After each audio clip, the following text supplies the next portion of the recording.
क्या पढ़ना है? आस्तन ग्रंथि। आस्तन ग्रंथि मतलब जानते हैं? नहीं जानते, ठीक है। आस्तन मतलब होता है ब्रेस्ट, है ना, सीना। ब्रेस्ट मीन्स सीना। तो मेल और female, male and female, male और फीमेल दोनों में ब्रेस्ट होते हैं, इस बात का ध्यान रखिएगा। कभी कभी ऐसा होता है कि वो ध्यान उतार जाता है, पुरुषों में ब्रेस्ट ना हो, पुरुषों में ब्रेस्ट होता, ठीक है, लेकिन इनका कोई विकास नहीं होता, इस ग्रंथि का कोई विकास नहीं होता। मेल्स का जो ब्रेस्ट होता है, जो आस्तन होता है, उसका कोई विकास नहीं होता। और महिलाओं का शरीर का क्या होता है कि 12 वर्ष की उम्र के बाद उनके स्तनों में उभार आ जाता है, यानी स्तन बड़े हो जाते हैं, ठीक है। उसके पीछे का कारण ये है कि इनके स्तन के अंदर स्तन ग्रंथियां होती है, स्तन ग्रंथियां जो धीरे धीरे अंदर से फूल जाती है, ठीक है, जिसके द्वारा दूध स्राव होता है, दूध निकलता है।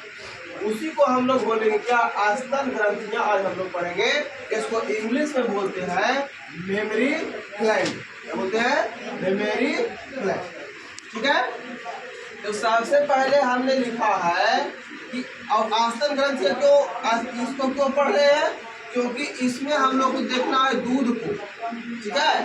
जब कोई बच्चा पैदा होता है, कोई शिशु पैदा होता है, बेबी पैदा होते हैं, है ना, तो उन्हें अनाज नहीं पचता, वो अनाज नहीं खा सकते, डाइजेस्ट उनको अनाज नहीं होगा, ठीक है।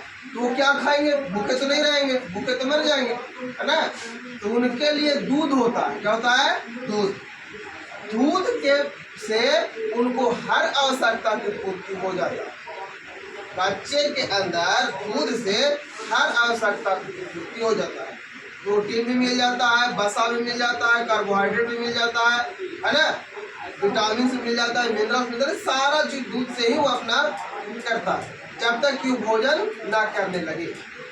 एक बच्चा जो है इसे लगभग 6 महीने के बाद ही कुछ खाना शुरू करता है, ठीक है, 6 महीने के बाद ही कुछ खाना शुरू करता है, ठीक है। उसके पीछे का कारण क्या है?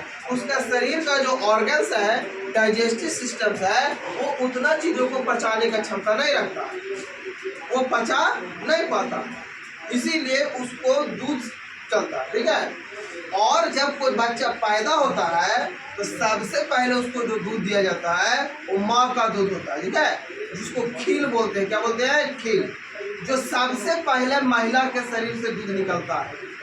देखने में पीला हल्का हरा टाइप का होता है, लेकिन उसमें बहुत ज़्यादा एंटीबॉडी होते हैं जो कि बच्चे को बाहरी बीमारियों से बचाते हैं। क्योंकि बच्चा जिस स्थान से आया है वहाँ का वातावरण कुछ अलग था, गर्भाशय का वातावरण कुछ अलग था। अब अभी जिस मौसम में रह रहा है, हमारा इन्वायरमेंट का जो वातावरण, इन्वायरमेंट जो है उसका तापमान कुछ अलग है, उसको एडजस्ट करने के लिए, है ना, उसको प्रतिरक्षा तंत्र की जरूरत पड़ता है। और वह प्रतिरक्षा तंत्र जो है वो माँ का पहला जो दूध होता है, इसको खील बोलते हैं, उससे प्राप्त होता है। बहुत लोग क्या करते हैं? उस खील को बाहर निकाल देते हैं, क्यों? देखने में अच्छा नहीं लगता, नहीं, वही उस बच्चे के लिए जरूरत है, ठीक है। इस ब्रेस्ट का जो विकास होता है ना, वो 12 वर्ष की उम्र से लेकर के 12 वर्ष की उम्र से लेकर के विकास करना शुरू कर जाता है। लेकिन आज तो है फैशन का दौर, है ना, तो फैशन के दौर में किसी भी चीज के गारंटी नहीं होता, है ना। जैसे में आप समझिए कि एक महिला है, उसका वृष्ट विकास करना शुरू किया 12 साल की उम्र में।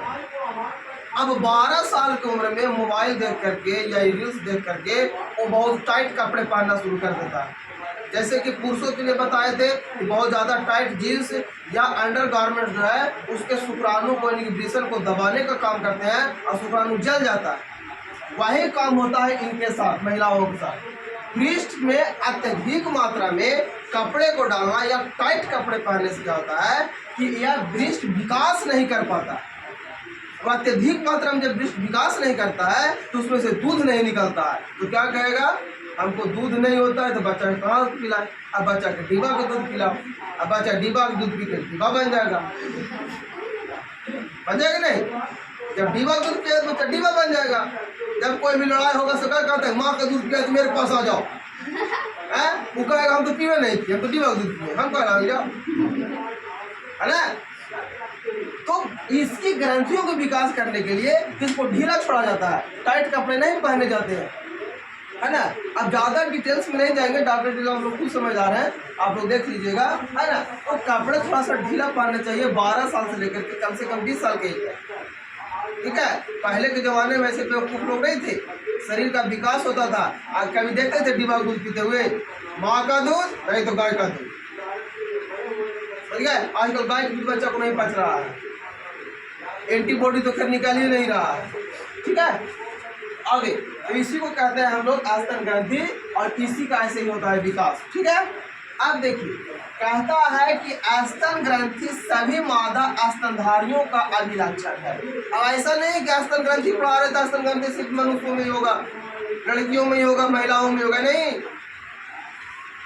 मादा जितने भी मादा है उन सब में स्तन होता है। अरे स्तन तो पुरुष में होता है लेकिन आस्तन ग्रंथि नहीं होता है ना? लेकिन यहाँ पे स्तन भी मादा, हर एक मादा में होता है।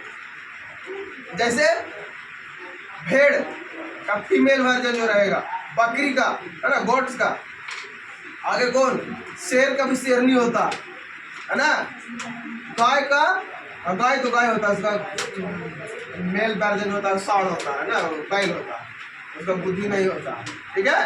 आगे कहता तो कहता आस्तन ग्रंथि सभी स्तनधारी, जितने भी स्तनधारी हैं, मनुष्य को मैमेलिया वर्ग क्यों कहते हैं? क्योंकि स्तनधारी है, पुरुष का भी स्तन है लेकिन उनका स्तन ग्रंथि नहीं। इस बात को ध्यान रखिएगा, स्तन है, स्तन ग्रंथि नहीं है। स्तन क्यों जरूरत है? बच्चे का पहला आहार जो है इसी से निकलता है, तो जिसको एंटीबॉडी मिलता है। बच्चे 6 महीने तक दूध से ही अपना काम चलाता है, अपना सारा पोषण करता है, ठीक है? आगे कहता है कि स्तनधारियों का अभिलक्षण है स्तनों में विभिन्न मात्रा में वसा एवं ग्रंथिल ऊतक होते हैं। वसा एवं, देखो वसा में समझते हैं चिपचिपा पदार्थ, वसा समझते होंगे ना, दूध में वसा होता है, ठीक है? सरसों के तेल जितने में सब वसा होते हैं, ठीक है? तेल में वसा होता है, ठीक है? वसा मतलब चिकनाई, है ना, समझिए? जैसे मक्खन वगैरह सब क्या है? वसा है। दूध, गाय का दूध मट्ठा मानते हैं, आप लोग घास का मट्ठा मानते, क्या निकलता है? मक्खन। मक्खन क्या है? वसा है। घी क्या है? वसा है ना? तो इसमें अत्यधिक मात्रा में क्या होता है? वसा एवं ग्रंथिल ऊतक होते हैं, वसा और ग्रंथिल ऊतक, ठीक है? वसा और ग्रंथिल। आगे कहता है स्तनों में विभिन्न मात्रा में वसा ऊतक होते हैं। आगे कहता है प्रत्येक स्तन में 15 से 20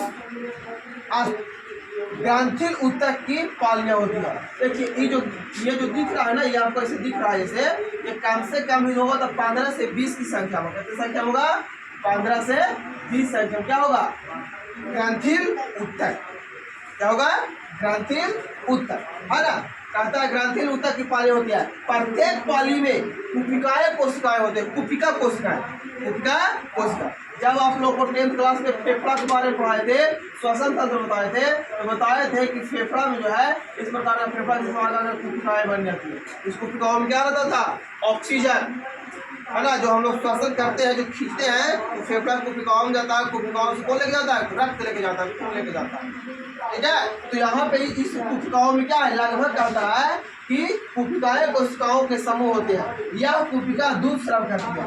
यही कुपिका देखो, छोटे छोटे कुपिका दिख रहा है ना, तो क्या निकालते हैं? दूध निकालते हैं। क्या निकालते हैं? दूध। इसके बाहर को मुंह को क्या बोलते हैं? निप्पल्स। क्या बोलते हैं? निप्पल। इसी को बच्चा जो है अपने मुंह में लेकर के दूध को खींचता है, ठीक है? एक दूध निकालने का काम करते हैं। कुपिकाएं कोशिका समूह होते हैं, यह कुपिका दूध स्राव करती है। आगे कहते हैं कुपिका से दूध स्राव स्रावित होकर स्तन नलिकाओं में जाती है। कहाँ जाती है? स्तन नलिकाएं। स्तन नलिकाएं कहाँ? देखिए ये स्तन नलिकाएं, ये सब जो दिख रहा है छोटे छोटे कुपिका हो गया, क्या जा रहा है? स्तन नलिका। स्तन नलिका में क्या होता है? दूध में जाते हैं। आगे प्रत्येक पाली की स्तन नलिकाएं मिलकर स्तन वाहिनियां बनाती है। देखिए ढेर जगह से स्तन नलिकाएं मिला, है ना, ढेर जैसा आकर के यहाँ लास्ट में क्या होगा? 2-3 बच रहा है ना, इधर से बहुत मोटा गया, ये सब ग्रंथि हो गया, यहाँ से सब निकल रहा है दूध, है ना। ये सब कुटकाओं में आया, कुटकाओं में दूध आ रहा है, वसा एपिटूल मिल रहा है, ग्रंथि मिल रहा है, कुटकाएं हो गई। अब यहाँ से निकला बाहर आकर के छोटा छोटा छोटा सब पालियां बन गई। इसी को क्या बोलते हैं? आस्तन नलिकाएं मिलकर आस्तन वाहिनियां बनाती है। क्या बनाती है? आस्तन वाहिनियां। और प्रत्येक आस्तन वाहिनियां तुमिका से बनती है। किससे बनती है? तुमिका बनाती है। और तुमिका बना करके दूध वाहिनियां से जुड़ जाती है। तो दूध वाहिनी जुड़ गया और दूध कहाँ निकल गया? बाहर, है ना। इसी प्रकार से इसी दूध से बच्चे का क्या होगा? पोषण। ठीक है। हम लोग कहाँ से शुरू किए थे? युग्मक जनन से शुरू किए थे, शुक्राणु से शुरू किए थे, अंडाणु बना, अंडाणु से क्या बना? युग्मनज बना, युग्मनज से क्या बचा? शिशु बना, बच्चा बना, बच्चे जायगोट बना, जायगोट कहाँ गया? गर्भाशय में गया, गर्भाशय में विकास हुआ, बच्चे 9 महीने तक रहा, 9 महीने के बाद बच्चा बाहर आ गया, साथ साथ उसको बाहर आने के बाद बाहर भी 6-7 महीना का व्यवस्था है। 6-7 महीने तो उसको कमाए नहीं पड़ेगा, 6-7 महीने तक वो दूध पी के रहेगा। 6-7 महीने बाद अगर कोई महिला दूध नहीं पियाएगी और दूध उसका स्राव होगा तो उसका सीना जो है इतना टाइट हो जाएगा, दर्द देने लगेगा, वो अपने छटपटाने लगेगा। लेकिन आज की महिलाओं में क्या समस्या है कि आस्तन का विकास ही नहीं हुआ है, तो दूध रहेगा कहाँ? जगह रहेगा तब दूध रहेगा। ठीक है।